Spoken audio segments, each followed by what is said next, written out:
अपराधिनि యేసయ్యా కృప చూపి బ్రోవుమయ్యా.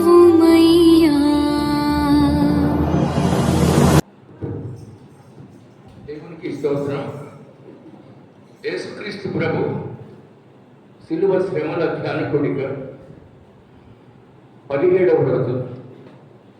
శిలువ శ్రమల ధ్యానకుడిక 17వ రోజు. అందరూ కూడా ఆలయానికి రండి, దైవ సాన్నిధ్యాన్ని కలిగి ఉండండి. ప్రార్థన చేద్దాం. దయమేడ రక్షక ప్రభువా, మీకు స్తోత్రాలు. 17వ రోజు శిలువ శ్రమల ధ్యానకుడిగా మాకు దయచేసిన స్తోత్రాలు చెల్లిస్తున్నాం. ఆది అంత మీరయ్యండి శ్రమల ధ్యానకూటాన్ని మాకు అనుగ్రహించండి. వచ్చిన బిడ్డలను దీవించండి. రానున్న బిడ్డలు త్వరగా వచ్చేసి దైవవాక్యంలో పాల్గొనే భాగ్యం దయచేయమని, బిడ్డలందరికీ ఆయుష్, ఆరోగ్యం, ఆదరణ, నెమ్మది దయచేయమని యేసునామములో అడుగుతున్నాం తండ్రి. ఆమేన్. పరిశుద్ధ నామానికి స్తోత్రం కలుగునుగాక. కూడి వచ్చిన ప్రతి బిడ్డకు కూడా దైవ ఆశీర్వాదాలు. ఈరోజు 17వ రోజు యేసుక్రీస్తు ప్రభు శిలువ శ్రమల ధ్యానకుడిక. దీని కొరకు సిద్ధపడి వస్తున్న మీ అందరికీ కూడా దైవ ఆశీర్వాదాలు. పనులకు వెళ్ళిన బిడ్డల్ని గమనిస్తున్నాను. గబగబా తయారై చేస్తూ ఉంటారు. దేవుడికి చోటు ఇవ్వడం చాలా ఆవశ్యకత. దేవుడు చూసేది నీ ప్రజెన్స్. చర్చిలో నీ ప్రజెన్స్ దేవుడు చూస్తాడు.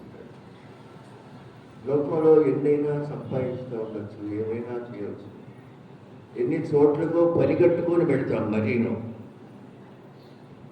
దైవ సన్నిధికి రావటం అంటే అదేంటో కొందరు బిడ్డలకు కాళ్ళు రావు.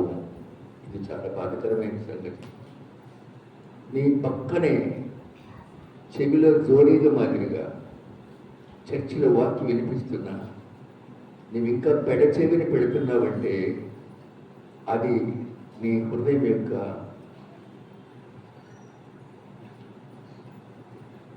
చెడ్డ పరివర్తన, మంచి పరివర్తన కాదు. అది సంవత్సరానికి ఒకసారి శ్రమల ధ్యానకుడికల ద్వారా వాక్యం అందించబడుతుంది.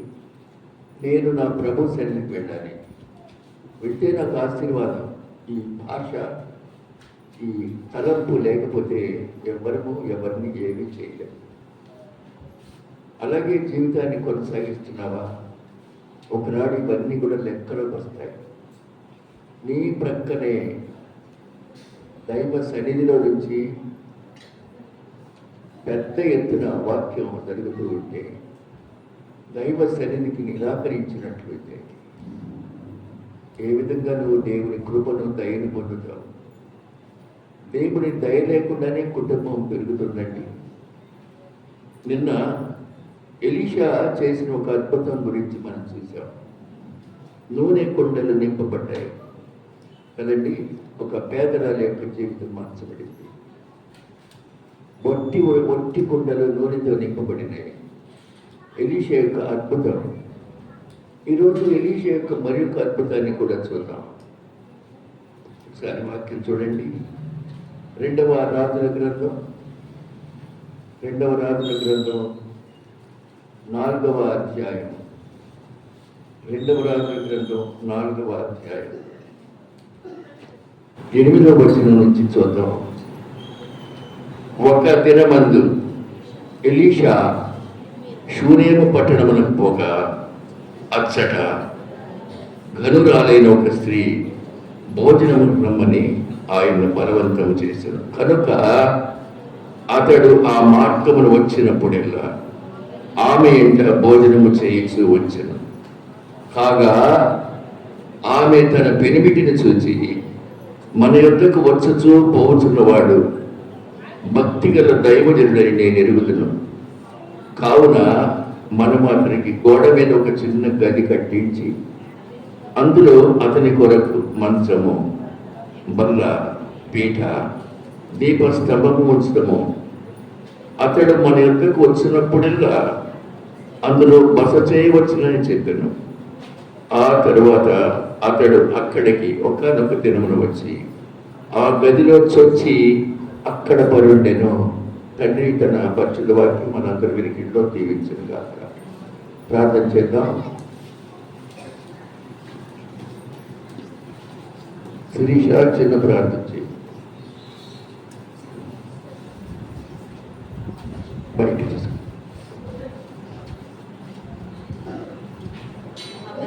ప్రేమ కలిగిన తండ్రిని పాదములకు కోటాను కోట్ల స్థుతులు స్తోత్రములు చెల్లించుకోవచ్చున్నాం ప్రభువా.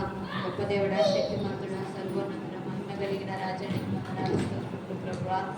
గడిచిన కాలం అంతా నన్ను నీ రెక్కల నీడలో భద్రపరిచిన విధానం బట్టి దాస్తుతులు చెల్లించుకొచ్చున్నాం ప్రభువా.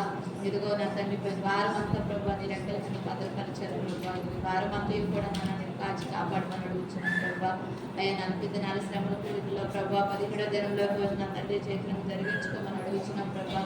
అయ్యా ఇదిగో 17వ దినంలో నా తండ్రి మమ్మల్ని నూతన దాస్తుతులు చెల్లించుకుంటున్నాం ప్రభావ. ఇప్పటి వరకు నాన్న వచ్చి దాని పాటల ద్వారా నిన్ను మహిమపరిచున్నాం ప్రభా. ఇదిగో నా తండ్రి నీ దాసుడు నాన్న అయ్యా ఇదిగో వాక్యం చూపుచుండగా ప్రభా వినగలిగిన చెవిని గ్రహించగలిగిన మనసును నాకును కూడి ఉన్న ప్రతి ఒక్క బిడ్డను అనుగ్రహించమని అడుగుతున్నాం ప్రభా. గొట్టి పాత్రలుగా వచ్చిన మమ్మలను ప్రభా నీ వాక్యంతో నీకు పంపమని అడుగుతున్నాం ప్రభా. ఇదిగో మా హృదయం అనే పలకల మీద నా తండ్రి అయ్యా నీ దాసుడు వేసిన వాక్యం అనే విత్తనాలను ప్రభా అయ్యా నీరు కట్టి ఫలింప చేయమని అడుగుతున్నాం ప్రభా. దినదినము నీ సన్నిధానం కట్టి కట్టబడే అనుభవంలోకి మమ్మల్ని నడిపించమని అడుగుతున్నాం ప్రభా. ఆత్మీయ జీవిత యాత్రలో ప్రభా అయ్యా ఇదిగో నా తండ్రి కుడికి కానీ ఎడమకు కానీ తొట్టెళ్ళకుండా ప్రభా అయ్యా ఇదిగో స్కూల్ యొద్దకే పరిగెత్తుకోలు అని నా తండ్రి అయ్యా మా ముందుంచబడిన పందెంలో ఓపికతో అలాగే సమస్యలకు సాగిపోవడానికి సహాయములు చేయండి ప్రభా. అయ్యా ఎహలోక నా తండ్రి శ్రమలు ఎన్న తండ్రి కావు కాబట్టి ప్రభా ఇదిగో నా తండ్రి శ్రమలో నా తండ్రి అనుభవించడానికి నా తండ్రి లోకంలో మమ్మల్ని వేపులు పెంచుకోవడానికి సహాయములు చేయమని ఇదిగో కనురాయన సూర్యమీరాల గురించి నా తండ్రి ఆయన దాసుడు చెప్పుచుండగా ప్రభా ఇదిగో నా తండ్రి మాకు కావలసిన దినం ఆత్మీయ ఆహారాన్ని మీరు సమకూర్చమని అయ్యా కేవలం నామానికి మహిమ ఘనత ప్రభావం మీరు మాత్రమే చెల్లించుకోమని ఆది నుంచి అంతవరకు మీరు జయకరంగా జరిగించుకోమని యేసయ్య పరిశుద్ధ నామములో నేను అడిగిన సమస్తమును నమ్మి పొందుకొని నాన్న తండ్రి ఆమేన్. ఘనురాలైన స్త్రీ, మోస్ట్ ఆనరబుల్ లేడీ, ఘనురాలైన స్త్రీ, అది షూనేము పట్టణం. షూనేము పట్టణంలో ఘనురాలైన స్త్రీ. బైబిల్లో ఏం పేరు లేదు. అలా చాలామంది పేర్లు బైబిల్లో లేవు. ఈమెనే షూనేమీయురాలు అని కూడా అంటారు. షూనేమీయురాలు అని కూడా అంటారు. షూనేము పట్టణానికి పోగా అచ్చట కనురాలైన ఒక స్త్రీ. తర్వాత ఆమె తన పెనిమిటితో మాట్లాడింది. ఇద్దరు కూడా ఈ రోజున వారి సాక్ష్యాన్ని మనకు అందిస్తూ ఉంటారు. భార్య భర్తల యొక్క సంబంధాలు. భార్య చెప్పిన మంచి మాట భర్త వింటాం. దాని ద్వారా ఒక ప్రవక్తకు వారింట ఆశ్రయం దొరుకుతాం. ఆ ప్రవక్తకు అన్ని ఫెసిలిటీస్ ఇవ్వడం.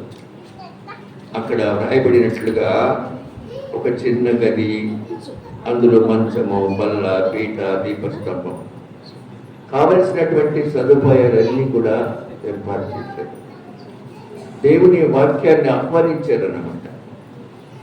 ప్రియమైన దేవుని బిడ్డలారా, వాస్తవంగా పురుషుడు ఒప్పించగలిగినటువంటి స్త్రీ దేవుని సన్నిధిలో పురుషుడు ఒప్పించాలి. పురుషుడు ఒప్పించాలంటే స్త్రీ మొట్టమొదట విధేయత నేర్చుకోవాలి. స్త్రీ యొక్క క్రమశిక్షణ విధేయత చూసి పురుషుడు ఆటోమేటిక్గా దైవ సహవాసం చేస్తాడు. బైబిల్ ఏం చెప్తుంది? పురుషుడు స్త్రీకి శిరస్సు. పురుషుడు స్త్రీకి శిరస్సు.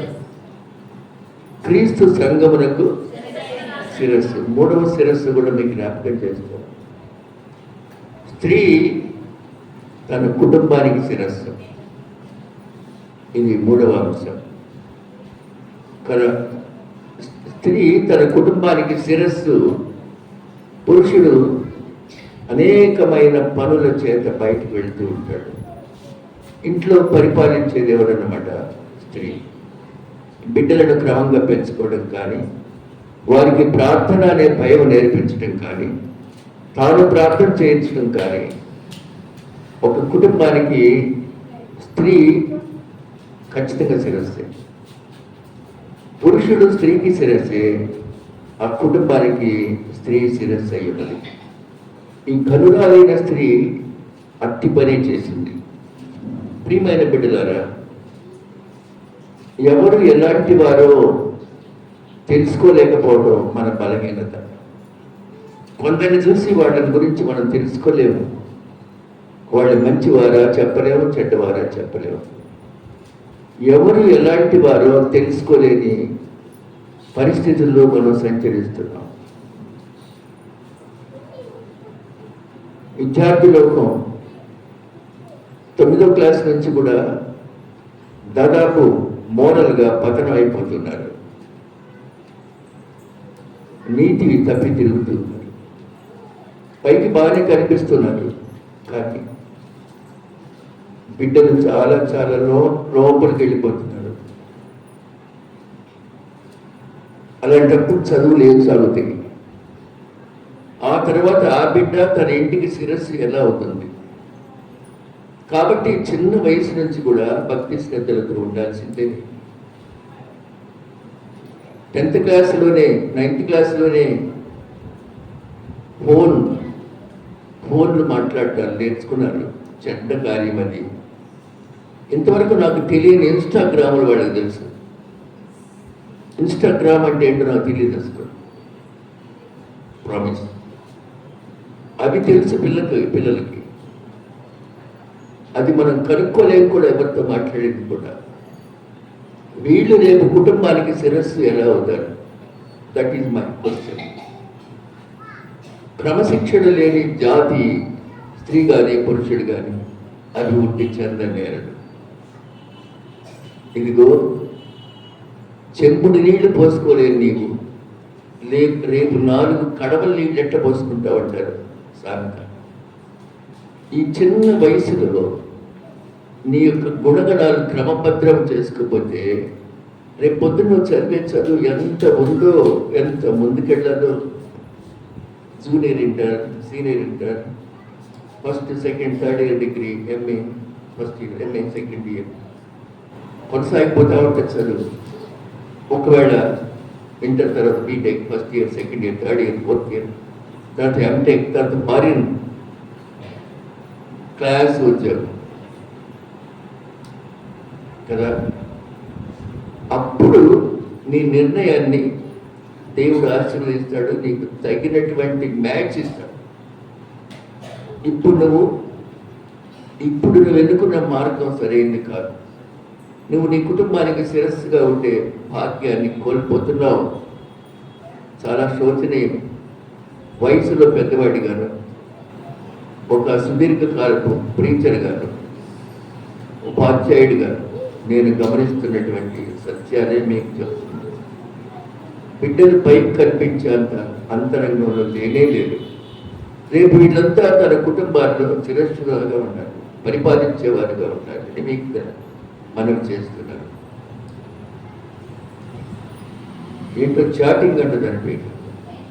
చాటింగ్ అంటే సంభాషణ. ఏం చాటింగ్లో? కోళ్ల ఫారంలో కోళ్ళు వెంటలెత్తేవాళ్ళతో చాటింగ్ కదండి. ఇంక నువ్వేం పైకి వస్తావు? కోళ్ల ఫారంలో కోళ్ళు పెట్టలు ఎత్తేవాళ్ళతో చాటింగ్. తర్వాత అసలు ఏమీ కానివాడు, వాటికి ఏమీ చదువు సంధి రాదు, ఎందుకు పనికిరాడు సమాజంలో. చూస్తే ఒక 2 రూపాయల విలువ, 1 రూపాయి విలువ ఉంటే నీ భవిష్యత్తు ఏంటి? రేపు ఒక డాక్టర్వి, ఒక ఇంజనీర్వి, ఒక లాయర్వి, ఒక సైంటిస్ట్వి, ఒక టీచర్వి, ఎన్ని ఉద్యోగాలు, ఒక ఎంఆర్ఓవి, ఒక ఎంపీడీఓవి, అవన్నీ నీకు కళ్ళెదురు కనిపించట్లేదు కదా. ఈరోజు నీకు దొరికినటువంటి ఆ చిన్న డిస్క్వాలిఫికేషన్ అంటాం, దాన్ని పట్టుకొని నీవు నీ జీవితాన్ని పాటు చేసుకుంటున్నావు. మగపిల్లలకు కూడా ఇదే సలహా, మగపిల్లలకు కూడా ఇదే సలహా అండి. రేపు పొద్దున నీకు బెటర్ మ్యాచెస్ రావాలి. నువ్వు దేని కొరకు ఏం చూడాలి? పెద్ద పెద్ద వాటి కొరకు ఏం చేయాలి? పెద్ద వాటి కొరకు నీ లక్ష్యం, నీ గోల్ పెద్దగా ఉండాలి చాలా.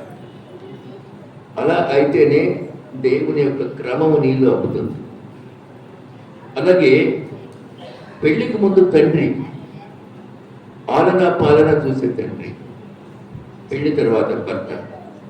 స్త్రీకి మెయిన్ ఈ రెండు స్నేహబంధాలే.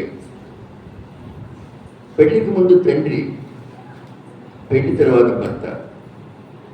అమ్మాయికి ఈ రెండు స్నేహబంధాలే చాలా విలువైనవి. నీకు కావలసిన తండ్రికి చెప్పుకో, తల్లికి చెప్పుకో. అది నీ యంగ్ స్టేటస్. పెళ్ళైనాక భర్తకు చెప్పుకో. వీరిద్దరే స్నేహ సంబంధాలు. ప్రియమైన దేవుని బిడ్డలారా, దేహ సంబంధమైన ప్రేమ కాదండి, దేవుని సంబంధమైన ప్రేమ కావాలి. అలాగే ఇంటికి దీపం ఇల్లాలి అంటారు. చాలా చోట్ల వింటాం, మనం చదివేం కూడా. ఇంట్లోకి దీపం రాగానే ఏమవుతుంది? ఇల్లు వెలుగు వస్తుంది. అలాగే ఒక కుటుంబంలోకి స్త్రీ ప్రవేశించగా నా ఇంట్లోకి ఏం రావాలి? వెలుగు రావాలి. అది ఇల్లాలంటే ఒక కొత్తదనం రావాలి. ఆ ఇంట్లోకి వచ్చినటువంటి కోడలు అంతా కొత్తగా ఉండాలి. మామగారి చేత ఆహ్వానించుకోవాలి, బావమర్దుల చేత ఆడపడుచుల చేత. అది దీపం అంటే. ఇంటికి దీపం ఇల్లాలి అని అర్థం. అది దీపం రాగానే ఇంటికి వెలుగు వచ్చినట్లే ఇల్లాలు రాగానే ఇంటికి వెలుగు వస్తుంది.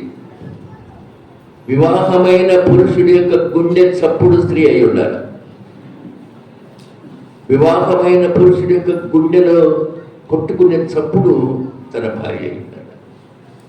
ఆమె ఆలోచనను బట్టి అతడు ఎదుగుతాడు. సాక్షాత్తు సునేమియురాలు చదవబడిన వాక్య భాగాలు అలాగే చేసింది. వారికి కావలసిన కొరత తీరింది. మన ఇంటికి వచ్చచ్చు పోవచ్చు ఉన్నవాడు దైవజనుడని నేను ఎరుగుతున్నాను. భర్తకి ఎలా అడ్వైజ్ చేస్తుందో, భర్తను ఒప్పిస్తూ ఉంది. భోజనానికి పిలిస్తే వచ్చాడే ఆయన దైవజనుడు. ఎలా ఉన్నారమ్మా అంటాడే, వస్తూ పోతూ. సేవకు వెళ్ళేటప్పుడల్లా మన ఇల్లు కూడా అసలు దైవజనుడు నేను ఎరుగుతున్నాయ్యా. She is convincing her husband. భర్త గారిని కన్విన్స్ చేస్తుంది. భర్త గారికి కూడా దైవ సాన్నిహిత్యాన్ని ఇస్తుంది. అది ఇల్లాలు చేయవలసినటువంటి పని. ఒకరికొకరు బ్రతకాలి, ఎవరి మట్టుకు వారే కాదు. ఒకరికొకరు బ్రతకాలి, ఎవరి మట్టుకు వారే కాదు. కండిషన్. సామెతల గ్రంథం 23వ అధ్యాయం 24వ అధ్యాయం వచనం చదవండి. సామెతల గ్రంథం 23-24.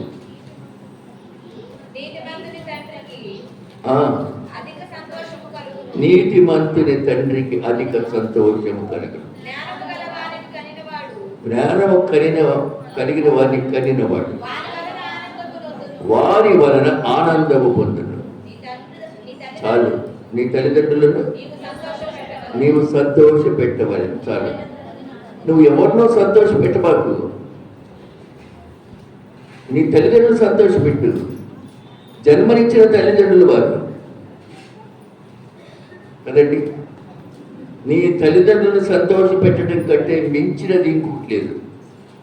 ఎలా సంతోష పెడతావు? నీ క్యారెక్టర్ ద్వారా, నీ విద్య ద్వారా. అలాగే పురుషులకు స్త్రీలు ఎలా ఉండాలమ్మా? అణుకుగా. చూస్తారా? కొలస్సీయులకు రాసిన పత్రిక 3వ అధ్యాయం 18వ వచనం. కొలస్సీయులకు రాసిన పత్రిక 3వ అధ్యాయం 18వ వచనం. భార్యలారా, విన్నారమ్మా? ఎప్పుడైనా పాటిస్తున్నారా? పాటించట్లేదా? ఎంత చక్కగా గట్టిగా నొక్కి ఒక్కాడని చెప్పారు. భార్యలారా, మీ భర్తలకు విధేయులై ఉండండి. ఇది ప్రభువును బట్టి యుక్తమై ఉన్నది. చాలు. చూడండి అమ్మా, ఇందాక నుంచి చెప్తున్నానే, కుటుంబానికి స్త్రీకి పురుషుడు శిరస్సు అయితే కుటుంబానికి స్త్రీ శిరస్సు. అన్నీ మెయింటైన్ చేసుకోవాలి ఆవిడ. అలాగే దేవుడు, పరిశుద్ధాత్మ దేవుడు చెప్తున్నాడు, భార్యలారా నీ భర్తలకు విధేయులై ఉండండి, ఇది ప్రభువుని బట్టి ఉత్తమమైనది, అది మీకు ధర్మం. స్వపురుషులకు విధేయులు అంటే లోబడి ఉండండి అని. అది కష్టమా? అది కష్టమా? నువ్వేంటి నాకు చెప్పేది, నేను చెప్పేది నువ్వు విను, అది కరెక్ట్ కాదు కదా. అప్పుడు నీవు హెడ్ లాగా లేవు కుటుంబంలో. నీకు నీ భర్త గారు హెడ్, నీ కుటుంబానికి నువ్వు హెడ్. కాబట్టి లోబడి ఉండటం కష్టమా? ఎవరికి లోబడతావు? ఎవరికి లోబడక్కర్లా, భర్త గారికి లోబడు. ఎంఆర్ఓ గారి దగ్గరికి వెళ్ళారు పని కోసం. ఆయన్ని చూడగానే గజగా జోడికి చేతులు కట్టు ఎట్ట. మరి భర్త దగ్గర ఎట్లుంటున్నావు? అలాగే కలెక్టర్ గారి దగ్గరికి వెళ్తావు, దండం పెట్టుకుంటూ పోతావు. నీ ఎదురుగా ఉండేటువంటి నీ పురుషుడికి నువ్వు ఏం వాల్యూ ఇస్తున్నావు?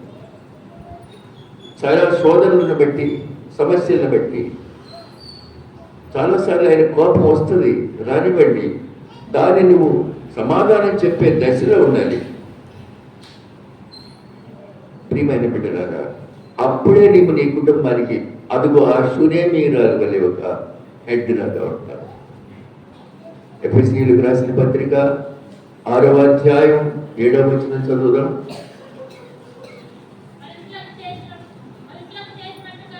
మనుష్యులకు చేసినట్టుగా ప్రభువులకు చేసినట్టే ఇచ్చపూర్వకంగా సేవ చేయండి. చాలమ్మా, ఇచ్చపూర్వక సేవ, మనస్ఫూర్తి సేవ. టైం అయిందని పరిగెత్తుకొస్తున్నారు, మనస్ఫూర్తిగా వస్తున్నారు. పాపం పరిగెళ్ళు వచ్చి అన్ని మంచినీళ్ళు కూడా తాకుండా పరిగెత్తున్న బిడ్డలు గమనిస్తున్నాను నేను.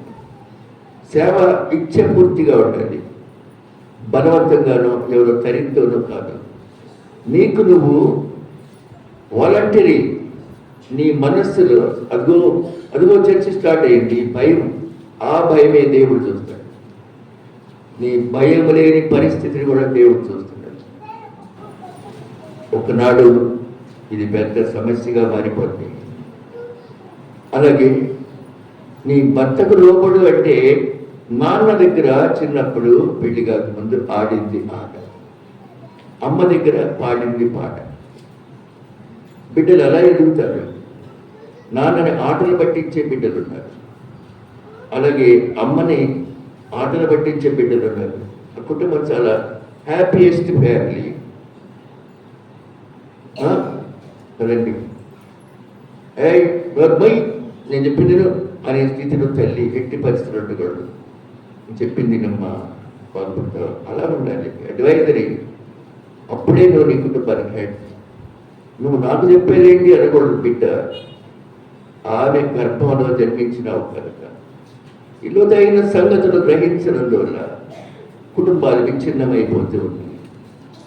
నాన్న దగ్గర ఆడింది ఆటగా, అమ్మ దగ్గర పాడింది పాటగా, అలా బ్రతికి వచ్చిన స్త్రీని ఎలా చూస్తున్నారండి అత్తగారు కానీ మామగారు కానీ? ఎలా చూస్తున్నారు? ఎలా ఉంది ఆమె చిన్నప్పుడు? ఆమె మీ ఇంటికి వచ్చిన కోడలు ఎంత హ్యాపీగా ఉంది. ఇక్కడికి వచ్చిన తర్వాత నువ్వు ఒక కొత్తదనం చూపించాలా, ఆ బిడ్డను ఎంత ప్రేమించాలి. అలాగే కొత్తదనం అంటే 2 రకాల కొత్తదనాలు ఉన్నాయి. వచ్చిన బిడ్డను శ్రమలు పెట్టడం అనేది కొత్తదనం. అంతవరకు ఆ అమ్మాయికి ఆ శ్రమలు తెలియదు. రెండవది ఏంటంటే, నీవు ప్రేమను మరిపిస్తే, అమ్మలాగా ప్రేమిస్తే అది ఒక కొత్తదనం. కాబట్టి ప్రియమైన దేవుని బిడ్డ, పాపం ఆ వయసులో వచ్చిన ఆ బిడ్డ ఇంట్లో అమ్మ నాన్న ప్రేమ కనుమరుగైపోతుంది. తన మనసు స్పాయిల్ అయిపోతా ఉంటుంది. ఎందుకంటే గతమంతా గుర్తొస్తూ ఉంటుంది. ఇంకేముంది, ఆ ఇంట్లో ఏసడింపులు గోల రభస ఉంటుంది. ఆడపిల్ల అమ్మ నాన్నలకు నిత్యము లోబడి ఉండాలి. ఆ తర్వాత అది నేర్చుకుంటేనే భర్తకు లోబడి ఉంటుంది. పెళ్లి చూపులకు వెళ్ళినప్పుడు అమ్మాయి గురించి అబ్బాయి తరపు వాళ్ళు ఎన్నో అడుగుతారు, కానీ ఒక్క ప్రశ్న అడగరు, భయం. అమ్మా, అయ్యా, మీ అమ్మాయి కోసం వచ్చాం, మీ అమ్మాయి తల్లిదండ్రులకు లోబడుద్దా అనండి, దమ్ముంటే అనండి. కారణం ఏంటంటే తల్లిదండ్రులకు లోబడితే మాకు కూడా లోబడి ఉంటుందని అర్థం. దాని ఉత్పత్తి ఎంత ఇస్తారు, ఏమి ఇస్తారు, బంగారం ఎంత ఇస్తారు, ఏ వస్తువులు ఇస్తారు, మంచం ఏది ఇస్తారు, చిన్నదా పెద్దదా, డబల్ కాట, త్రిబుల్ కాట, ఇంతేనా? మీ అమ్మాయి నీకు లోబడి ఉండేదా అని అడగండి, తప్పుంటే. అనలేము. అక్కడ లోబట్టు నేర్చుకున్న బిడ్డ మీ దగ్గర కూడా నేర్చుకుంటుంది. ప్రియమైన బిడ్డలారా, ఇంకేమి చేస్తుంది కోడలు, ఇంకేమి చేస్తుంది, ఇంకేమి చేస్తుంది, ఇంకెంత చేస్తుంది. ఈ ఆరాటంలో ఉన్నందువల్ల ఆప్యాయతలు, అనురాగాలు, ప్రేమలు కరువైపోతూ ఉన్నాయి.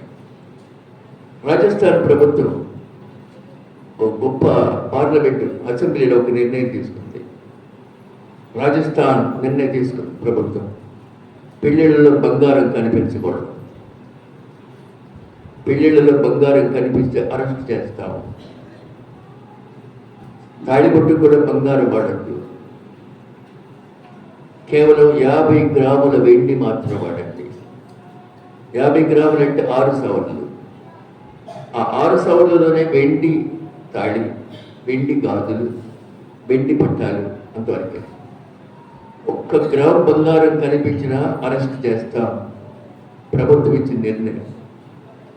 ఎందుకంటే బంగారం మీద క్రేజ్ ఎక్కువైపోయింది. దాని కొరకు హత్యలు జరుగుతున్నాయి, బంగారాన్ని అపహరించేవారు బయలుదేరుతున్నారు, గొలుసు మెడలో లాక్కెళ్ళిపోయేవాడు కనిపిస్తున్నారు. ఒక అబ్బాయి బండిన కూర్చుంటాడు, ఒక ఆవిడ నడుస్తూ వెళ్తుంది, వెనక కూర్చున్నాడు, ఆ మెడలో చేరి గట్టిగా పట్టి పీకుతాడు, తెగిపోతుంది మెడ.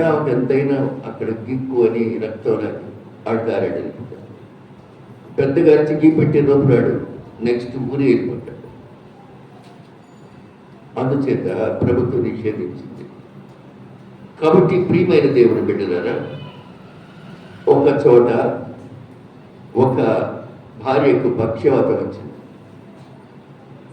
భర్త హెల్ప్ చేస్తున్నాడు, అన్నీ చేస్తున్నాడు, ఒక పసిబిడ్డలాగా చూస్తున్నాడు, అన్నీ ఆ ముఖం గడుపుతున్నాడు, జడేస్తున్నాడు, పక్కన కూర్చొని పౌడర్ రాస్తున్నాడు, ఆమెకి టిఫిన్ పెడుతున్నాడు, ఎత్తుకొని ఈజీ చైర్లో కూర్చోబెడుతున్నాడు. నిజ జీవితంలో జరిగే సంఘటన ఇది. ఈ బంధాన్ని చూసినప్పుడు ప్రియమైన దేవుని బిడ్డలారా, ఎలా అనిపిస్తుందండి? పెళ్ళప్పుడు కలిమి అందును, లేమి అందును, వ్యాధి అందును, ఆరోగ్యం అందును, ఇంకా ఇంకా ఇంకా ఏమంటారు? ప్రియమైన బిడ్డలారా, దాంతోపాటు ఒక మాట కూడా యాడ్ చేస్తే బాగుంటుంది. పాస్టర్ గారు చెప్తున్నాం, కలిమి అందు, లేమి అందు, సుఖమునందు, దుఃఖమునందు, వ్యాధి అందు, ఆరోగ్యం అందు. నిన్ను ప్రేమించి నీకు లోబడి అక్కడ ఇంకోటి మాట యాడ్ చేయాలి.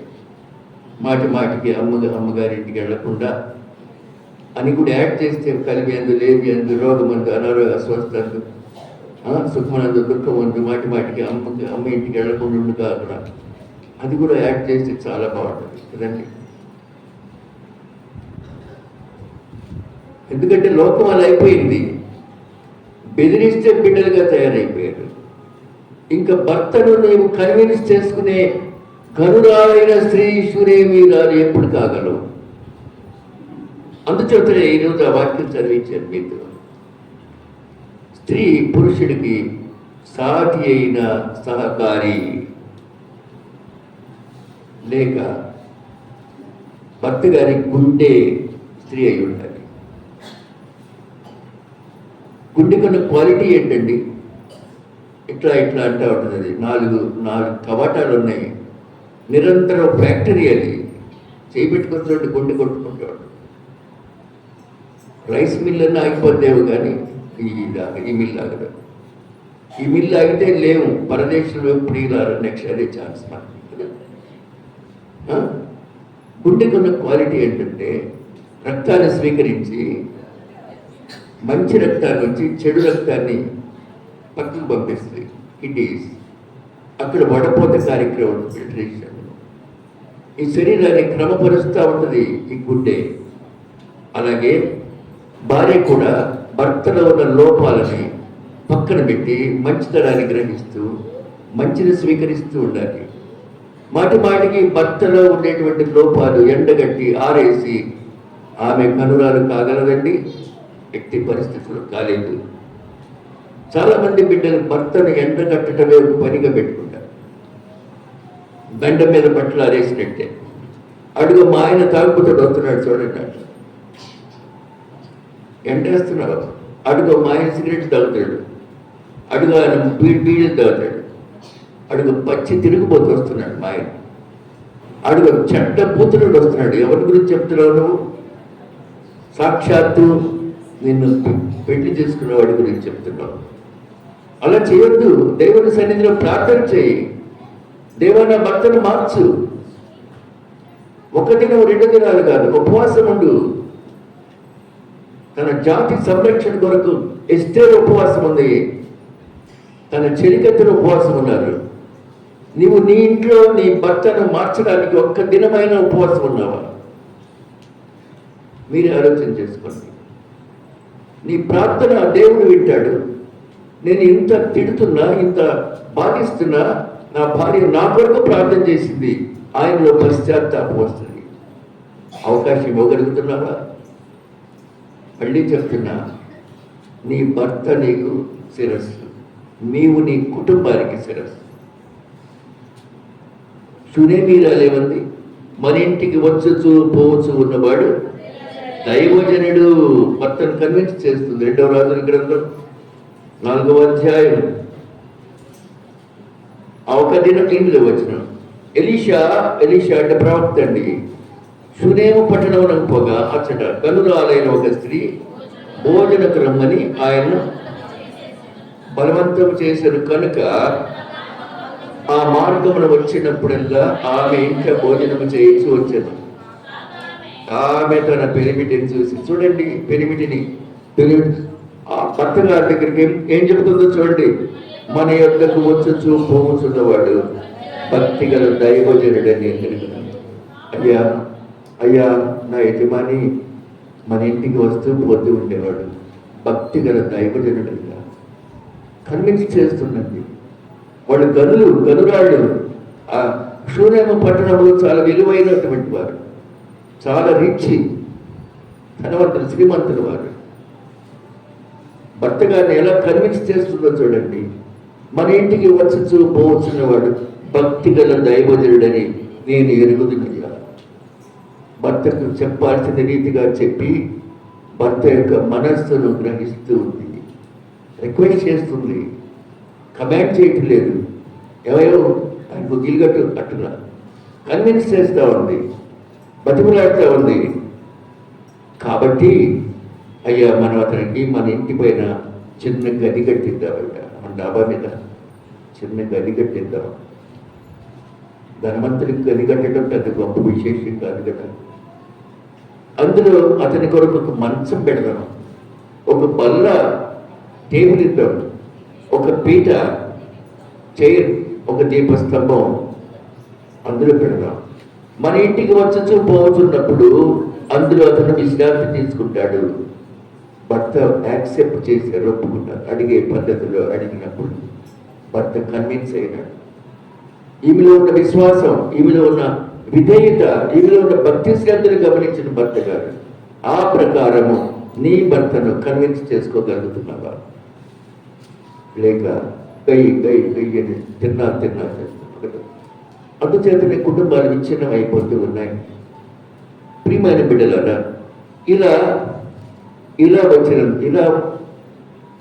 జరుగుతూ ఉండగా ఆ ఇంట్లో ఉన్న కొరత దైవజనుడు గ్రహించినాడండి. వారికి బిడ్డలు లేరా శ్రీమంతులకు? ఎలా సాధ్యమైందంటే వారికి దైవజనుడు ఆశీర్వాదించి బిడ్డను కలిగేటట్లుగా ఆశీర్వాదం ఇచ్చాడు. ఆ ధనవంతులైన కుటుంబంలో ఒక బిడ్డనండి.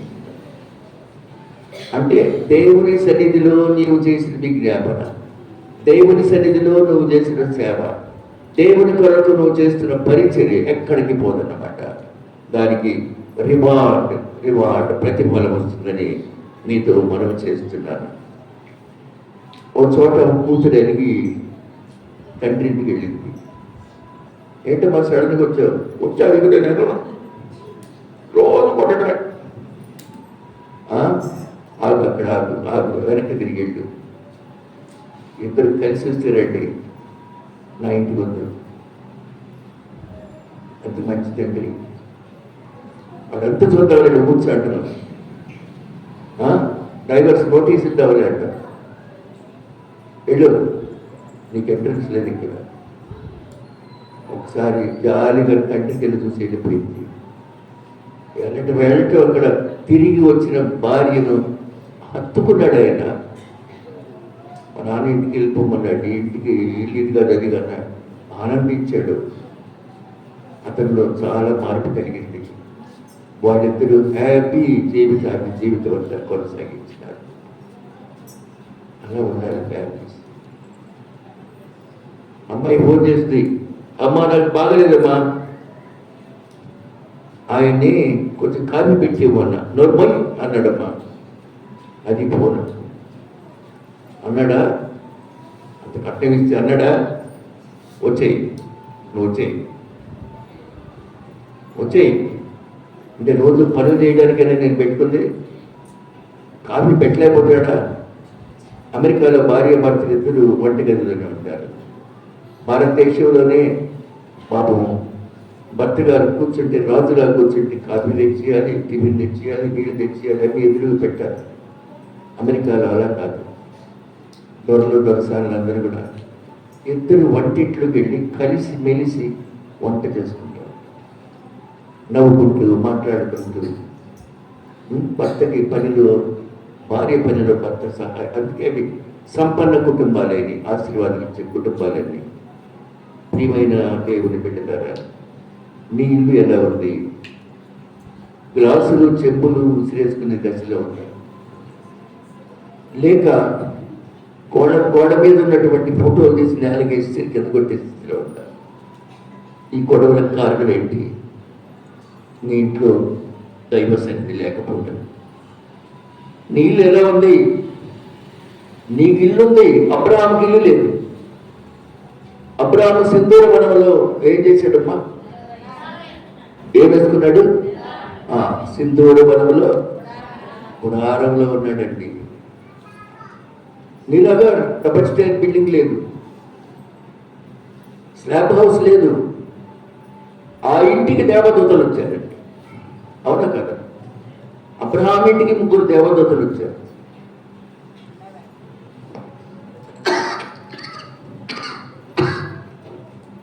సొదొమలో లోతుకి పెద్ద ఇల్లు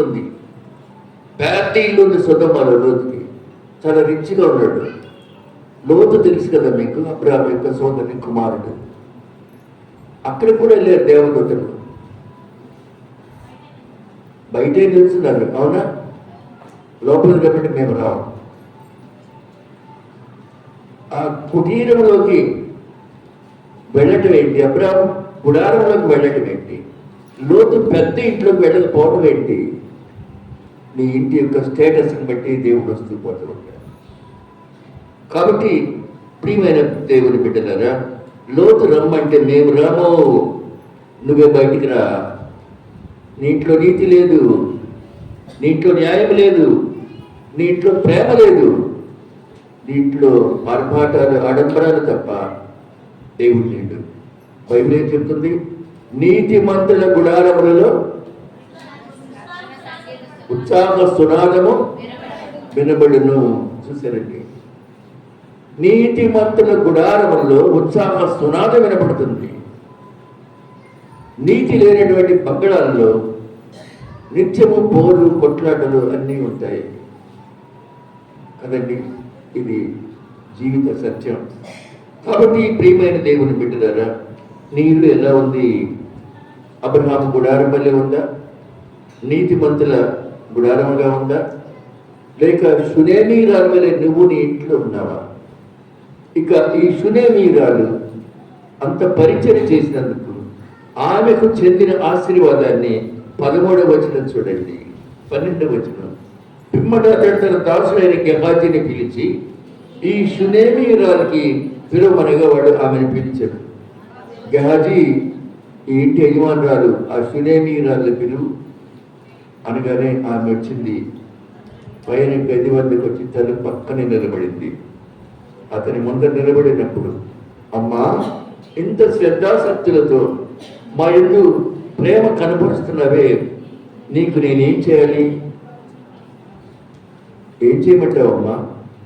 రాజుతో మాట్లాడినా, సైన్యాధిపతితో మాట్లాడినా నీకేమన్నా ఇవ్వనా అనగానే ఆమె ఏమంటారు తెలుసా? నాకేమి వద్దు, నా స్వజనులలో నేను కాపురం ఉన్నాను, నా సొంత ఇంట్లో ఉన్నాను నేను. ఎలీషా ఆమె నేనేమి కోరుచున్నదని వారిని అడగగా, గెహాజీ మరి ఏం చేద్దాం ఏమిటంటే, గెహాజీ చెప్తున్నాడు చూడండి, ఆమెకు కుమారుడు లేడు మరియు ఆ పెరిమిటి ముసలివాడని చెప్పగా, అందుకతడు ఆమెను పిలువమనగా వాడు ఆమెను పిలిచిన వచ్చి ద్వారమందు నిలబడిన ఎలీషా, మరుసటి ఏట ఈ ఋతువున నీ కవగిట కుమారుడును, మరుసటి ఏట ఈ ఋతువున నీ కవగిట కుమారుడును. ఎన్ని ఆస్తులున్నా సంతానం లేని వారి కుమారుడు ఉండును అని దైవ సేవకుడు అన్నాడంటే, ప్రవక్త అన్నాడంటే ఎంత ఆశీర్వాదం అది! చూడండి, దేవుని ఆశీర్వాదాన్ని పొందటానికి నీ ఇల్లు దేవుని నమ్ముకున్న గృహమై ఉండాలి, నీతిమంతుల గుడారమై ఉండాలి. అన్నిటికన్నా ముఖ్యంగా భార్యాభర్తల మధ్య సత్సంబంధాలు ఉండాలి, ప్రేమలు ఉండాలి, ఒకరినొకరు కన్విన్స్ చేసుకునే గుణం ఉండాలి, ఆరాధన ఉండాలి, భక్తి ఉండాలి, ప్రేమ ఉండాలి. మళ్ళీ చెప్తున్నా, నీకు నీ భర్త శిరస్సే, కానీ నీవు నీ కుటుంబానికి శిరస్సు. నీ కుటుంబాన్ని పరిపాలించవలసింది నీవు, నీ బిడ్డల్ని కంట్రోల్ చేసుకోవాల్సింది నువ్వు, వారి చదువు సంధిని చూడవలసింది నువ్వు, నీకున్నటువంటి బాధ్యతలు నెరవేర్చు. ఒక షునేమీరాలు మాత్రమే కాదు, మనలో ప్రతి ఒక్కరిని పరిశుద్ధాత్మ దేవుడు ఆశీర్వదించడానికి, దీవించడానికి సంసిద్ధుడై ఉన్నాడు. దేవుడి పరిశుద్ధ వాక్యం మన వెనకిలో దీపించడం కాక తల వంచండి, ప్రార్థించారు. దయమేడ, కృపామేడ, ప్రేమించిన తండ్రి, ఘనురాలైన సునేము పట్టణ స్త్రీ సునేమీరాలు దైవ సేవను ఆహ్వానించింది. వారింట్లో అన్ని సౌకర్యాలు ఉన్నాయి. వారితో పాటు దేవుని సేవ కొరకు ఒక గది కట్టించుకున్నారు. ఆ భార్య భర్తలిద్దరి మధ్య ఉన్న ప్రేమ బంధం. మన ఇంటికి వస్తూ పోతూ ఉన్నవాడు దైవజనుడయ్యా యజమాని ప్రోత్సహించింది, యజమాని చేత ఒప్పించింది. ఆ ఇంట్లో బల్ల, పీట, దీపస్తంభము, మంచము ఏర్పాటు చేయించింది. చివరికి సంతు లేని ఆ బిడ్డ సంతానం కలిగిన ఇల్లాలైంది. గొప్ప ఇల్లు. అలాగే అబ్రహాము గుడారంలో ఉన్నప్పుడు బయట దేవదూతలు ఉండగా వారిని ఆహ్వానించి లోపలికి తీసుకెళ్లి భోజనం పెట్టినప్పుడు దేవదూతలకు ఆశీర్వాదం ఇచ్చారు. మునుపటికి వచ్చే ఋతువులో శారా గర్భములో కుమారుడు ఉంటాడని. దైవ సేవను ఎంతమంది బిడ్డలు ఆహ్వానిస్తున్నారు, దేవుని ఎంతమంది తన గృహములకు ఆహ్వానిస్తున్నారు, వారందరికీ దేవుడు ఆశీర్వాదం ఇస్తాడని పరిశుద్ధ గ్రంథం మమ్మల్ని హెచ్చరిస్తుంది. మేము ఎలా ఉన్నాం? మా గుడారం అనే ఇల్లు ఎలా ఉంది? నీతిమంతుల గుడారంలో ఉత్సాహ సునాదం వినబడుతుంది. మా ఇంట్లో ఏమి వినబడుతున్నాయి తండ్రి? మేము ఒకసారి ఆలోచన చేసి మా జీవితాన్ని ప్రభువుని మళ్లించుకునే గొప్ప శక్తిని, ఆదరణను, దయను, పరిశుద్ధాత్మ దేవుని కృపను మాకు అనుగ్రహించమని చెప్పబడిన వాక్యాన్ని భద్రపరచమని యేసు జీవము గల నామములో అడిగి పెట్టుకున్నాం తండ్రి. ఆమేన్. మన రక్షకుడును పరమ తండ్రియు మన రక్షకుడు మన పరమ తండ్రి యేసే కృప, యేసే దీవెన, ఆశీర్వాదం ఆయన్ని ఆహ్వానించిన ప్రతి బిడ్డకు, దైవ సాన్నిధ్యాన్ని కోరుకున్న ప్రతి బిడ్డకు, ఇదిగో శ్రవణ ధ్యానకుడిలో పాల్గొన్న ప్రతి బిడ్డకు ఆయన నిరంతర కృప ఇప్పుడు ఎల్లప్పుడూ సదాకాలం తోడైండుగాక. ఆమేన్. అందరికీ వందనాలు.